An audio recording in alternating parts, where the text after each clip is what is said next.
Well, welcome, Richard. It's so good to see you. It's always wonderful to be with the men. Thank you. Indeed. Boy, you've certainly come a long way in your work with men and men's ministry throughout the world. We'd be very interested to hear, what was it that really grabbed you or gnawed at you or drew you into not only working with men, but also seeing the need for the healing of men? Let's see. There was the long-term thing when I joined a male community and living an intense life in the Franciscans. I could see the wounds that so many of my brothers brought to religious life. And they were so sincere and well-intentioned, but were often victims of their own past without knowing it. Then it became intensified when I moved here to New Mexico and was the jail chaplain for 17 years. And there I saw it in much more dramatic form, that this unhealed woundedness, which was usually just termed crime or sin, had destroyed so many lives, because it wasn't anything that was offered up for healing. It was just offered up for punishment, which doesn't help anything, as you know. So it was those two big things, I think. Okay. Well, thank you. It seems to me, in my reading not only of church history, but my experience working in the Catholic Church, that there seems to have always been along the way a real discomfort around that whole area of healing. Again, especially for men, it was almost as if we didn't believe it or didn't see that it was necessary. We just focused on kind of dealing with the thoughts that we all go through. How's your read of that? Yeah. We thought we could deal with everything by repression of thoughts, repression of feelings, and that would make us nice boys or good boys. And then you and I have been in it long enough to see that it didn't work for a high percentage of people. Is that what you were referring to? Exactly, yes. Yeah. It tried to get rid of the pain, get rid of the problem, and see the person as a problem.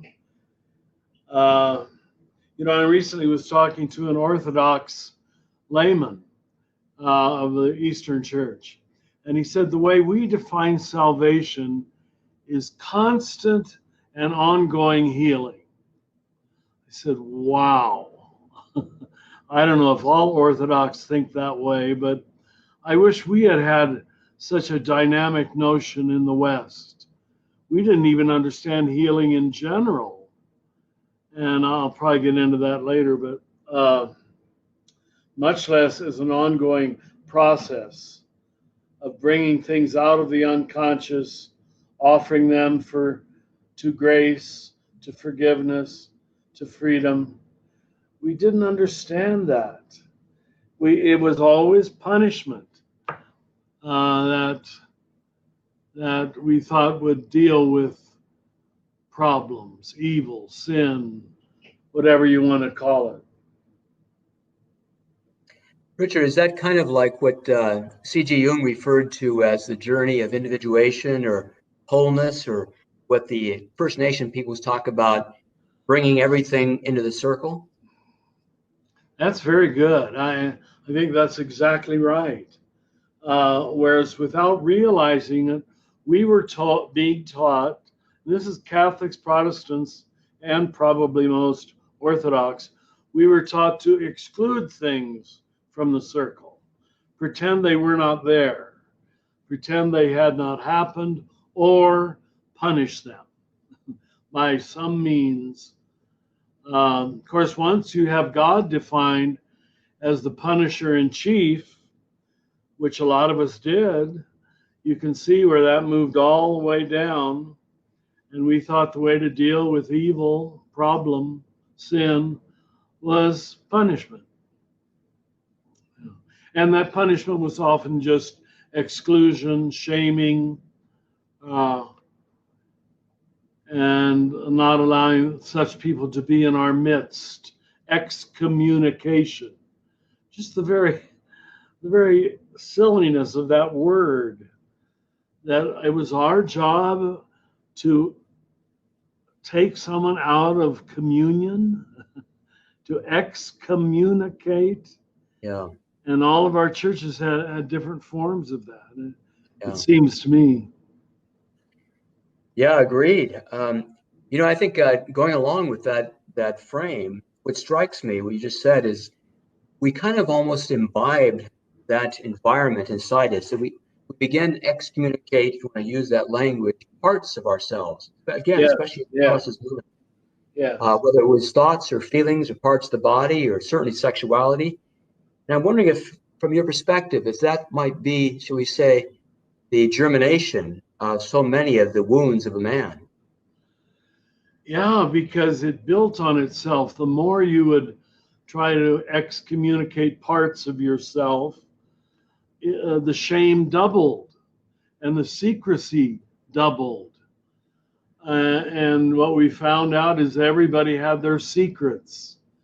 What was such a freedom for so many people on our men's retreats over the years when I used to give them was finally being able to talk in a safe place about my secrets. And I never found a man who didn't have one, at least one, usually a lot more. Yeah, Indeed. yeah, Yeah. sad. And unfortunately, we were trained as boys that we should not share those secrets. We should keep them to ourselves because it would be unmanly. Uh-huh. Uh, and that just exacerbated the feelings of being isolated from self and from others. Not just unmanly, but ungood. You're not a good person. Yes. And who wants to be thought of as not a good person? So you learn 1,000 disguises and 1,000 forms of denial. Yeah. Yes. It strikes me that you have such a wonderful gift to be able to name things in such succinct phrases, and so many of us have quoted you over the years. And one of my favorite ones that you've not only written about but spoken about thousands of times: if we don't transform our pain, our wounds, we will transmit them. I've really been reflecting that in preparation for this conference. What also strikes me is that's true not only individually and collectively within the family structure, even amongst friends, but certainly in terms of society. Would you agree with that? It's so true. And I'm glad you added right at the end society too, because cultures, countries, nations that don't have truth and reconciliation commissions, it just keeps returning and you keep projecting it elsewhere. I mean, we would think, well, haven't we dealt with this issue of racism? But because America has never dealt with the genocide of the native peoples and the enslavement of the black peoples that our country built itself on. We live in a fantasy land about who we are and who we aren't. So it's not just individuals who do this, it's whole groups. In my recent book on evil, What Do We Do About Evil? I'm not here to push my books, but I try to make the point how evil is, first of all, cultural, collective, systemic. First, you have racism, agreed upon as normal, as acceptable, as even good. And then you have individual racists emerged with, with impunity. They don't even feel any guilt about it. And that's probably the major point of the new book is just we've got to recognize evil has a collective matrix where it doesn't look like evil. And that's why when you and I do our little evil piece, we see this in our politics right now. Much of our country has become hateful and doesn't even take responsibility for that. that I have become a hateful human being? That's because hate is agreed upon as good when it's against your enemies. Yes. It Uh, seems at some level it's also unconscious. What I mean by that, I was doing some work with my own father, dealing with my father wound, and I asked him to tell me the story of his relationship with his grandfather and his father, and he did.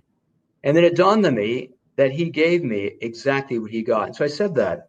I said, Dad, did you appreciate what your father and grandfather gave you? And he said, no. And I said, then why'd you give it to me? And he had the strangest look on his face. And the only way I can describe it, it was a look of dawning awareness. He said, I just gave you what I got. And I thought, poor man, he didn't even think about it, process it, ask the question, no, would this be helpful for my son?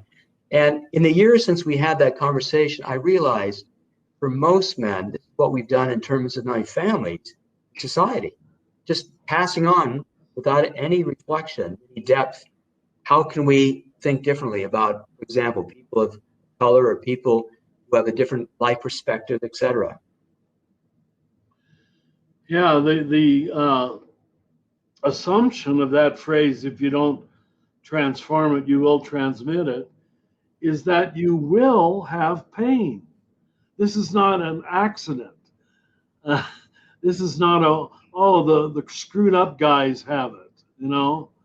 I can only remember one guy who ever left the rites of passage at Ghost Ranch.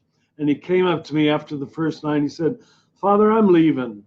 I said, oh, I'm sorry. He said, these guys all have problems. And he said, I don't have any problems. And of course, I couldn't talk to him there. And I said, well, God bless you. He left in his utter naivete. His big problem was denial of reality, you know. Yeah, exactly. Well, it seems that one of the wounds that are the effect of the denial of so much of our woundedness and our wounding ways relating to each other is patriarchy. And I Yeah. know you've spoken about this often, but could you give us a definition, just a general definition to how you understand patriarchy? Okay. You know, I had to study Greek. You got away without doing that, didn't you? That's right. We studied Latin and Well, I had Latin and Greek.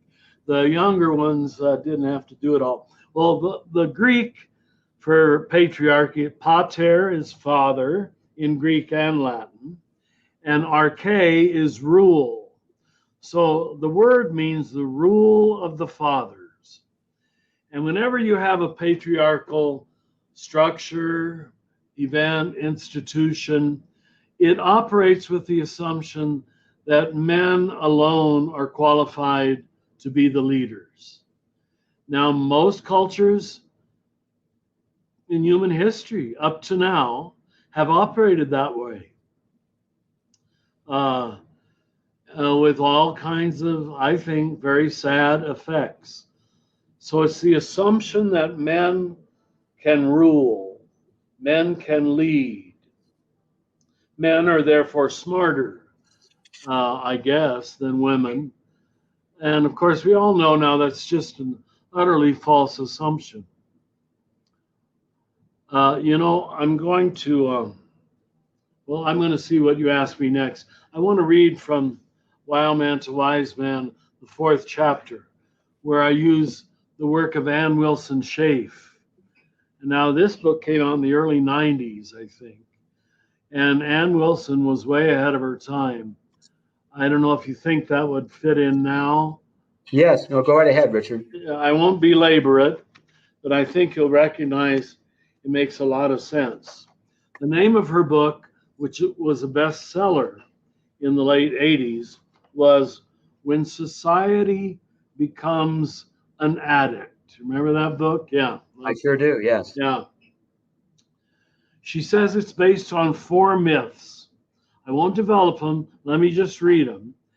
And the four myths lead to a damning 5th.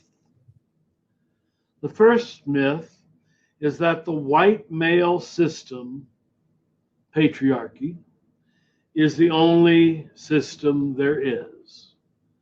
We have defined normalcy. This is the criterion by which every country we colonize and visit, they are to be compared to us as the norm, as the superior culture. The second myth is that the white male system is innately superior. And it's just hard not to pick that up. These myths are not logical. They're not conscious. They're just 1,000 little signals you were given. Like, how many times have you and I, as Americans, especially in this political season, heard America the greatest country in the world? You know, we hear it so often, I guess we believe it's true.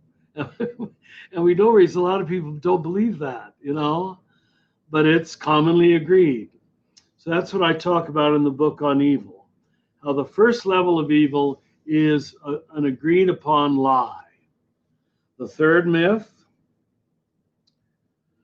the white male system knows and understands everything. The white male system knows and understands everything. We have an answer for everything. And we who were the church in the Western world, we took that on too, Catholic and Protestant. We have an answer for everything. And we went off to Africa and Asia and gave them our answer for everything. The fourth myth is the belief that it is possible for us to be totally logical, totally rational, and totally objective. We would never say that, but we assume that. We are logical. You believe in this spirit worship, you know, you're worshiping trees. We're logical, rational people. Just dismissing almost every indigenous culture in the world, which was all of history up to that point, you know. Then what Ann Wilson adds on at the end in the most damning way is the de facto belief that it is therefore possible for us to be God. If those first four are operative, you're operating as if you're God. So do you see why here at the center in Albuquerque, we try to teach contemplation, to get people less addicted to their own opinions, their own ideas, their own formulations. A little humility goes a long way in the world of religion. And without it, you operate as if you're God. And that God has shed his grace on thee, on us, and not on these poor Bantus in Africa. Whereas if we could rid ourselves of those prejudices and just observe them simply, we'd say, you know what? These people are very happy. I remember so many villages I went to in Guatemala and El Salvador, and it'd take us hours to get there, and we'd get there and they didn't have any of the conveniences that I grew up with. And I just looked in amazement at happy families, happy people. What right do I have to say they're not good? So that's the patriarchal system. It's an overarching patriarchy, an overarching judgment placing myself as a white man at the center of the universe. And we're the only group that really got away with that. Yeah. Do you see a connection between misogyny and clericalism then? Elitism? Yeah, misogyny, brothers, if you're not familiar with the word, it means literally, again in Greek, the hatred of women. Yeah, I think we always had an intuition. A lot of us see this in our fathers, that women might actually be often a little smarter, a little more intuitive, a little more virtuous than we were. And I think that scared us. We often, I'm not saying this is true in every case, but we often had to keep them down because their method of knowing was more intuitive, whereas ours was thought it was logical, objective, totally true. And maybe it was sometimes, but a lot of times it wasn't. Does that respond? Yes, Yeah, yeah, yes. yeah.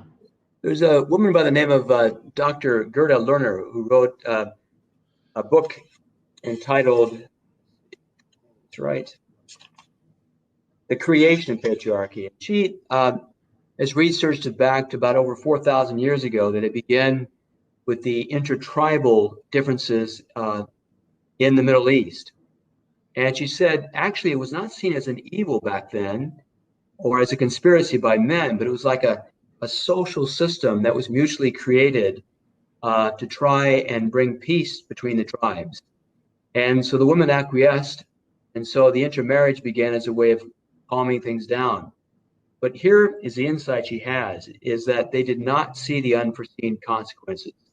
That once they began to give all this access of power to men, and eventually it was just a few men, that the effect of it was that the women were completely left out. And down through the centuries, this became even worse, where women had no voice whatsoever. Has that been your reading of history as well? Boy, that's so true. You know, to tie this up with our initiation work, I don't know, you probably attended one of those earlier retreats before the rites began on the 4 archetypes: Yes. king, warrior, lover, magician. Yeah. Yes.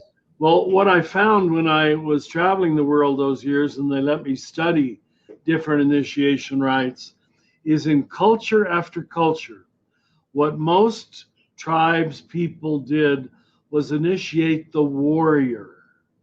That's what it was. It was deemed to be a man.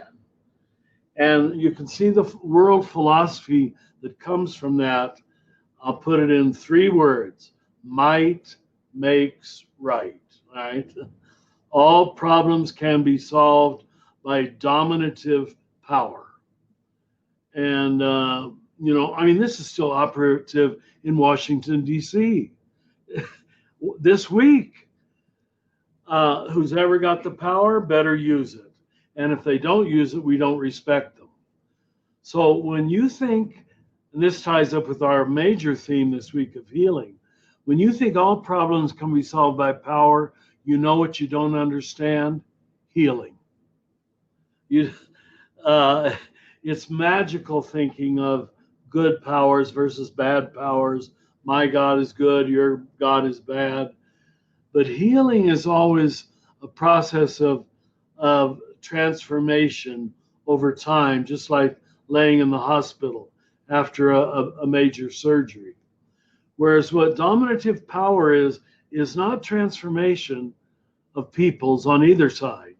It's a transaction. And we could spend a lot of time playing out those words. The form, and I'm a happy Catholic, I guess I am, I don't know.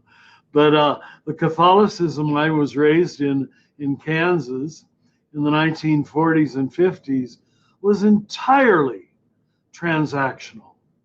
It was just click the box of baptism, confirmation, first communion, uh, penance. I was able to add on ordination. Click, click, click, click, click. None of those demanding of me any real growing up. Mm-hmm. It didn't. We didn't speak the language of transformation. Yeah. Now, you know, we use spiral dynamics in our work a lot of times. It's called magical thinking, which is the way the earlier centuries thought. So I'm not putting them down. I'm not blaming them. I'm not faulting them. But you and I can't operate with magical thinking anymore. Although there's a lot of people, we see it in this election, who want to operate with magical thinking. Yeah. Agreed. Going back to that point you made, I completely agree with you, Richard. It seems to me that patriarchy, as we experience it now, because it's so embedded in our North American culture and in much of the First Nation worlds of the country, it seems to me that's an expression or extension of the negative archetype of the king. I mean, rather than bestowing power, having open borders and welcoming of all and blessing others, we get all the opposite. The cursing of certain groups of people, the taking away of power, misaligning of power, the on and on. And would you see that as such? Thank you. Remember, the good king has power. We don't want to say power is wrong, but he uses power to bless and empower other people, right? The bad king uses power for his own self-aggrandizement. So there's good power and there's bad power. The good king and the bad king. So in those old retreats, you might not remember, but we would read different mythologies and Bible stories and find the good king and the bad king. You know what? You can, by our standards today, there's not a good king in the whole Bible. There isn't. So that's somewhat consoling, I guess, when you see the people we elect to major office, that even in the Bible they had terrible kings and they had to find liberation at another level. Jim, you've disappeared. Okay, that's all right. We'll keep talking. Oh, you can hear me? I can hear you clearly. Oh, I can hear you clearly. Okay. Yeah. Believe me, I'm worse than you are. No worry. We were having a bit of trouble with the video before, but well, Richard, to move this to the theme of the conference about a masculine path of healing, as you know, in Illuman, following your lead, when you had founded males, men as learners and elders, we speak about, as you did, a masculine path of healing. That it's not, like this one-shot deal or one-stop prayer or even ritual experience. That it was seen as a journey. And so you named it as a journey of illumination, otherwise known as joy, J-O-I. And it's been developed and broadened with 5 particular tributaries of this journey that we have worked a lot with in terms of developing. I was wondering if you wouldn't mind commenting on them one by one as paths. And I do mean that in the plural, paths of healing. So just to refresh your memory, they are about connecting, centering, releasing, gathering, serving. So how about the first one? Good stuff. Who wrote that? That was a combination of your spirit and the leadership of Illuman. The leadership, yeah. It wasn't me. Connecting. Any of you who know me, I think theologically, probably too much. But the Christian definition of God is Trinitarian, a God who connects, a God who is in the great circle dance of love. God is not alone solitude. God is not a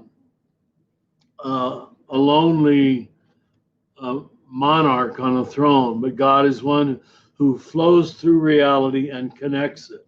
Now, when we imitate that very same pattern, when we get into the flow of connection, I'll say it as simply as I can. You grow up. Mass murderers are always in various stages of disconnection. They've spent years disconnecting from family, from marriage, from children, from whatever. It's all about relationship. Relationship is the school for almost everything spiritual. What's the second one? Second one is centering, very much close to your heart in terms of CAC and ways of prayer. Yeah, because we're such a manic culture, and we really are. It's just, I was home in Kansas this past weekend for a niece's wedding, and I loved them all, but it was 2 days of manic parties. Now we all had our masks on, of course, but I don't know, maybe they didn't leave exhausted, but I did. It was like, can anybody even hear anybody else? You don't have any sense of groundedness or center or foundation or what we would call true self. You just pulled by, this good music, this attractive woman, this wonderful food. And at the end of a day like that, you really don't know who you are. You really don't. It seems to me. So that's what we mean by centering, finding your ground. Without some knowledge of true self, false self, you probably won't know how to do that. So yeah. I hope we're still teaching that in Illuman. I'm sure you are. Yeah. Oh, very definitely. And yeah. what we've added in that area of centering isn't just like, say, centering prayer, but being centered or grounded in nature as well. Yeah, very good. Nature has the power to do it like nothing else, because there's something real about animals and trees and bushes and lakes that if you stay in it quietly, and we all know this from our day of initiation, that sucks you into your own center in a good sucking. I know that's now a bad word, but well, the third one, Richard, is releasing. When you hear that word, what comes up for you? I remember saying one time, all great spirituality is about letting go. A doctor told me once that bringing anybody back to health is always finding what the element in their body that is there has to be liberated or let go of or healed. And it's the same way in the spiritual life. Meister Eckhart, the German mystic, he said, the spiritual life has much more to do with subtraction than it does with addition. See, I was taught addition because we're capitalists. We're all capitalists. And the spiritual life is on an absolutely opposite path. It's not about adding up merits and graces and church services and good works, but it's in fact letting go of illusions, letting go of pretense, letting go of ego, not entirely, but mostly, letting go of everything that's in the way. And once you do that, God, I mean, I'm talking like a priest now, I guess, but God is obvious. God is obvious.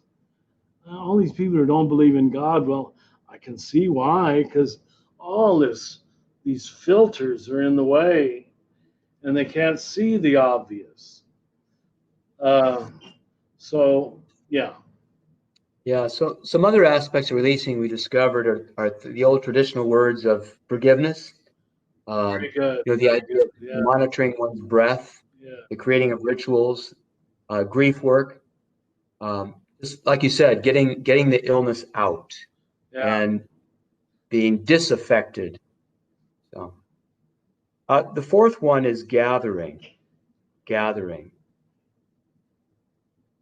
It's an Did you want to say something else, Jim? No, no. No, I can get you going. Yeah. Gathering the Oh, sense of beyond the self. In other words, it's reminding us as men that our life isn't about ourselves and that we belong to a bigger picture.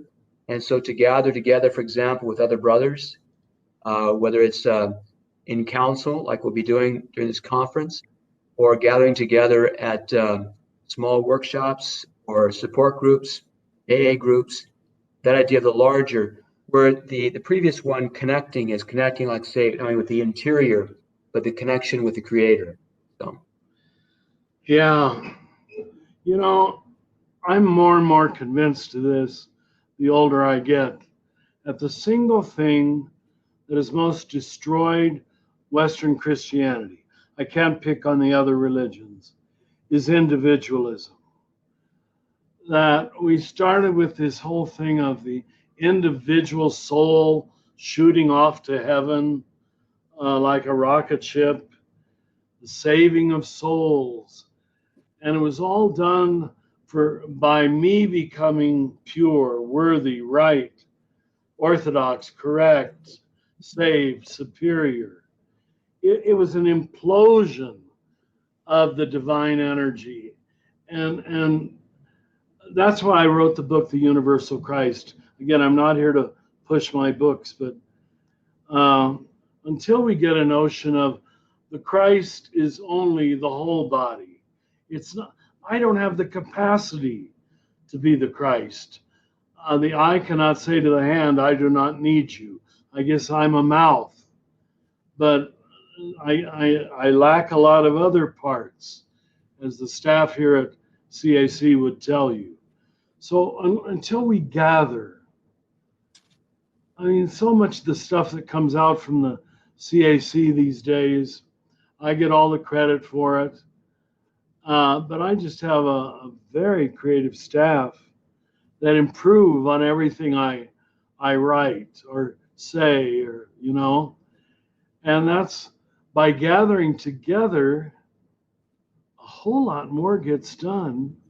Now it's work to stay gathered, and that's the very root meaning, again, the Greek of church, ecclesia, called together, called out people, calling them, gathering them into groups where they rub off on one another and where they can reveal goodness to one another and reveal our illusions to one another. If we don't have good counsel, which I think Illuman does, this is just another head trip. See, it really is. And the work of CAC, the Living School, is another head trip. And there are still people who come here just to pass a course.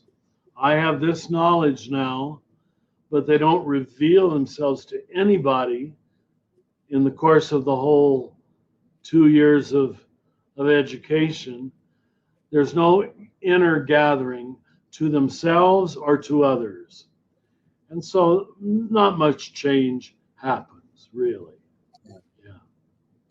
well, following up on that the fifth point is serving. And another one of your quotes that I dearly enjoy, that I first heard about 25 years ago, is when you said, we rarely think ourselves into a new way of acting or being. And I think that's where service comes in, is that we to serve another, it changes the way we think. So what do you think about serving, that active? Jim, the phraseology I've been using the last 2-3 years that seems to help a lot of people is from our old favorite Ken Wilber, the spiritual genius who lives up here in Colorado. And he says there's 4 stages to the spiritual life. Cleaning up. Most people try to get over their major addictions and patterns of living that make them hard to live with. And they think that's what religion is all about, just recovery. But there's a second stage. He calls it growing up. This has to do with experiencing who you really are. As Socrates said, all philosophy begins with self-knowledge. Things like the Enneagram, retreats, spiritual direction, hard conversations with your wife, and hearing things about yourself you didn't want to hear. Growing up mostly has to do with doing it wrong and learning from it. Even that we aren't taught. I was taught I went to heaven by doing it right. Yes. And I don't think that's good news at all. It just makes you pretend. So cleaning up, most people stop there if they even do that. Growing up, a lot of people I find in churches that are very immature, emotionally speaking, relationally speaking. It's not their fault. They just thought they had to believe a few things in their head, and that saved them. The third is the most difficult. The third stage is waking up. And waking up is the most simple to describe, the hardest to experience. It's overcoming your sense of separation. The thought that you're separate from God is the only thing that separates you from God. The thought that you're separate, or that I'm separate from you, Jim, or from Brad, that's the only thing that's, we are not separate, we are one. Now this dawns on you as you get older. And to be perfectly honest, I think a lot of the Eastern religions took that more seriously than Western religions. Again, we were back into our individualism. We weren't into being one. We were into being alone, saved, and superior, which is why we can't get a lot done. Now, I'm finally getting to the answer to your good question, I hope. The fourth stage is showing up. That once you've awakened, that it's all okay. You're one with God, you're one with reality, you're one with your dog, you're one. Hope you just heard me say that, didn't you? You're one with those beautiful trees. The sun is going down. It's coming over to you in California right now. I can see it out my window. And that I'm a part of all that. That this whole thing is a mystery of participation, not a mystery of observation. I look at it and judge it. No, I'm a part of the flow. So the fourth stage doesn't feel real enlightened or holy at all. Showing up, just giving back when you realize that everything you've received is a gift. I mean, I'm almost 78 now, and I'm more grateful than I ever was in all my life. And not for anything in particular, but everything in general. And I just want to have whatever days I have left to give back to the world who don't seem to know this. How do they not know this? They really think it's about getting wealthy and having sex as often as you can. And you can see it's not working to make most people happy. And I'm going to quote the addicts now. You know the line, you need more and more of what isn't working. If it was working, you wouldn't need more and more of it. If it really awakened you, if it really satisfied you, you wouldn't need addictive wealth collection, addictive car collection, addictive girlfriends. I guess every man's got to go through it, but don't do it too long before it's too late. It keeps you forever a child. Yeah. Very much so. Well, taking that, Wilbur, in the way you've expressed it about cleaning up, growing up, waking up, and showing up, how would you recommend, even just a couple of ideas, of taking that clear and challenging wisdom to apply to patriarchy, whether it's patriarchy that individual experiences or our small groups of men, or even in a large system. Any ideas? Well, I'll try. You know, the patriarch, who's really a man obsessed with power and being in control, power and control. You know the messages of initiation. I'm not going to repeat them here, but it addresses that in a straightforward way. He is addicted to not even doing the first one of cleaning up. Mm-hmm. He's addicted to power. That you're going to be a man who's very hard to live with. You aren't going to know how to be cuddly and forgiving and sweet with your children. You're not going to know how to be vulnerable and tender with your wife. Everything is, how can I stay in control? Or in the political sphere, how can I get reelected at all costs? It's heartbreaking how much of our country is patriarchal. So I don't think, maybe this is overstatement, but I don't think a patriarchal man has even done the first one. He hasn't even cleaned up, and much less grown up. Eons away from waking up, and has no idea about serving anybody else. It's all about serving himself. Oh, I agree. Yeah. Much of this represents our world today. Yes. No, it is. And I'm not trying to be negative. We just got to look at the figures. Yeah. Yeah. It's hard to break down a system as big as it is and as embedded as it is in our consciousness and in our relationships. But let me give you an example of what I think would be one way for each man listening this evening is to really practice the art of listening more and asking more questions. I'll give you an example. I had a phone call from a woman that I've known for over 40 years, and she was so happy because for the first time in her marriage of 39 years, her husband asked her what she thought and what she wanted to do in retirement. She said she almost fell over. And the reason her husband changed was because their son said to his father, "Dad, you can't treat mom like that anymore. That doesn't work in today's society." So, and all he said to his father was, "You need to ask her and listen." He'd never done that before. And just by in the family structure, it changed because she then felt free enough to talk to her husband about how she experienced his style of leadership in the family, how he was very controlling and submissive to her. Wow, that says it. You know, that's the thing. A patriarch pays a big price for remaining in control.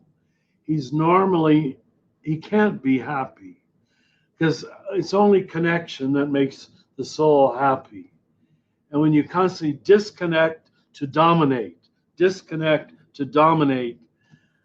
you're not a happy human being. I'd be an alcoholic too.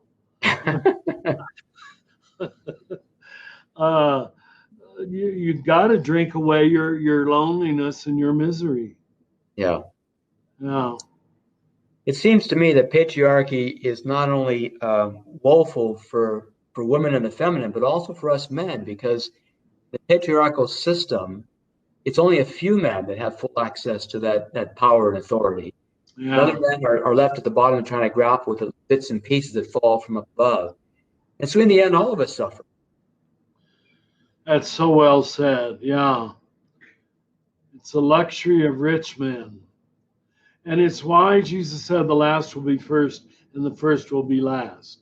The little guy who can't play that game of power has to find his joy in other ways, in other places. There's no power available to him. I'm not saying that's good, but I've just met too many men in the third world who they can't play that game. Their evenings are playing with their children. That's all Yes. they got. That's Yeah. all they got. Yeah. Yeah. I find it fascinating that as we men get older and move into our elderhood, that slowly we begin to allow the feminine to woo us, to gentle us, and to balance us in ways that are very touching. And as I listen to stories of grandfathers speaking about how they relate to their grandchildren, it's very touching, very Yeah. touching. It's also painful when you see older men who still are trying to rise at the top. They haven't learned the lesson that I it's know. about being able to laugh at themselves and to enjoy the moment and to be present. Um, Yeah, it was no accident that our native peoples talk about grandfather energy, and that it's a different energy than father energy. And there's still many men I've worked with over the years who almost worship their grandfather because of that. But there's a lot today who their grandfathers know better than their father because he's still climbing, still trying to make more money, still trying to buy another house.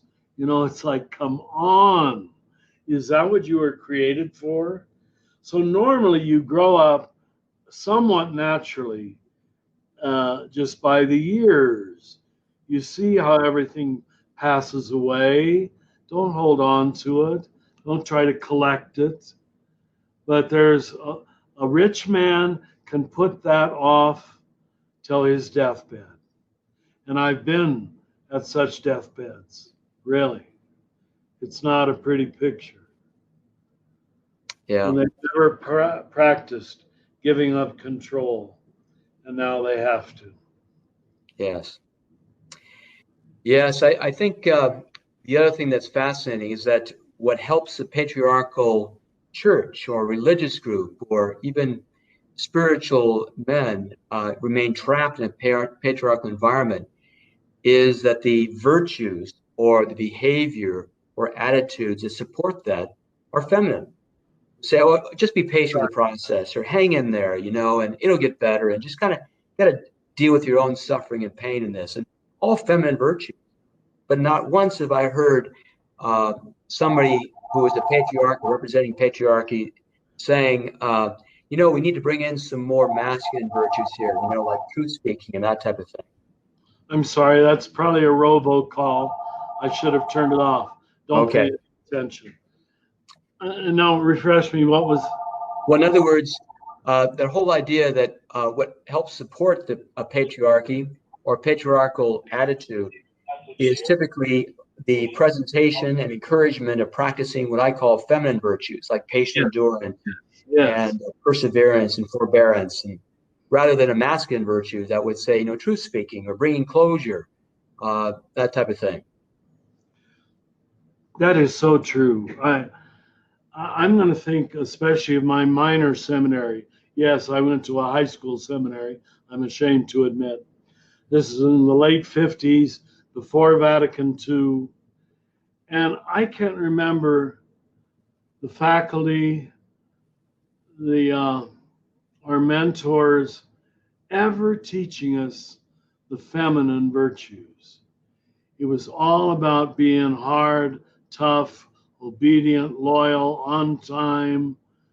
I mean, you'd think we were, forgive me, Terry, we were being trained to be Marines, not Franciscans.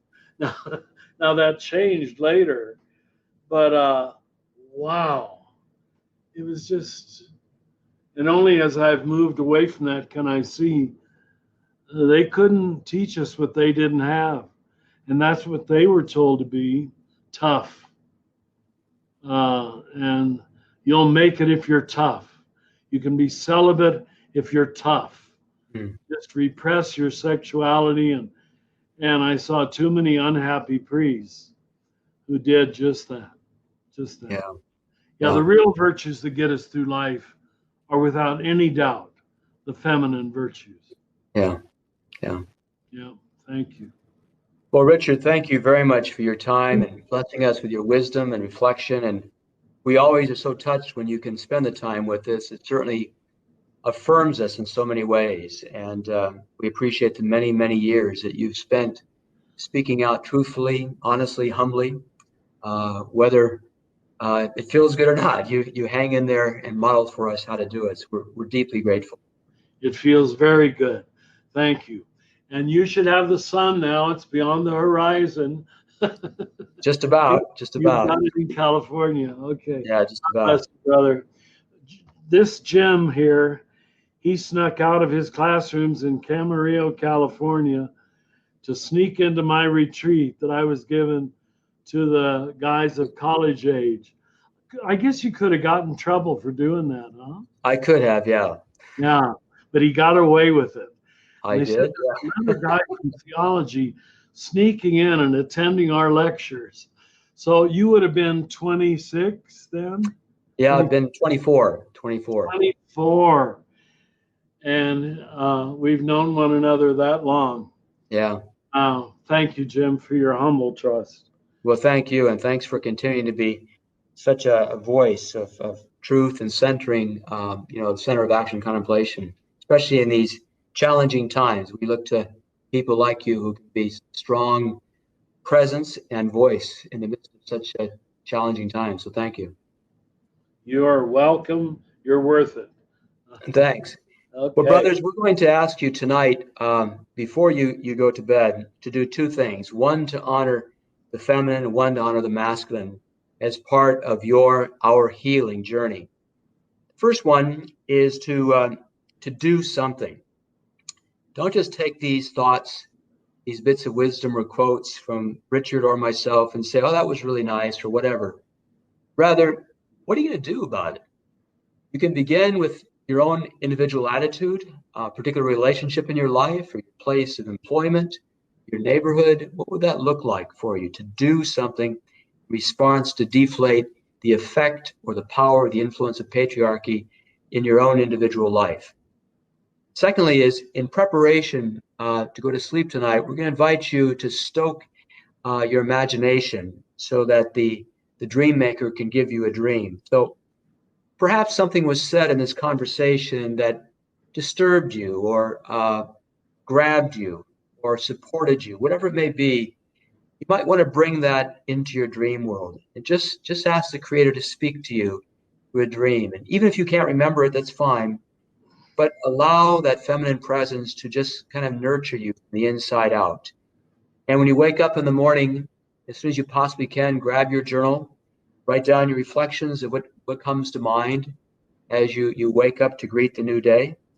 And we look forward to seeing you tomorrow. So many blessings to you. Those of you men who are just now connecting with us, have never heard of Illuman before, forgive us if we use in-house language and forget to explain it to you. But every once in a while, we'll slip, and at the end of something, we'll say ho. And that's shortened for aho, which is Lakota for basically I agree, or I hear you. In Christian parlance, it'd be amen. So aho, you, Richard, thank you for all that you shared, and many blessings to all of you.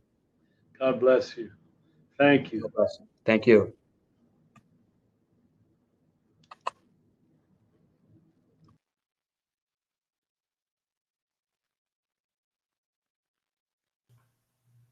Good night, brothers. And with that, we wrap up the day's session and look forward to you being with us tomorrow morning. We start off at 10 a.m. Eastern Time, 7 a.m. Pacific Time with a contemplative set with William Gintner. It will be held here in the stage area. Once again, make sure and take a minute or two to look this evening at the Soularize Live website at illumin.org/Soularize 2020 Live, all one word. And we look forward to being with you tomorrow. Thank you, and blessings on your day and evening.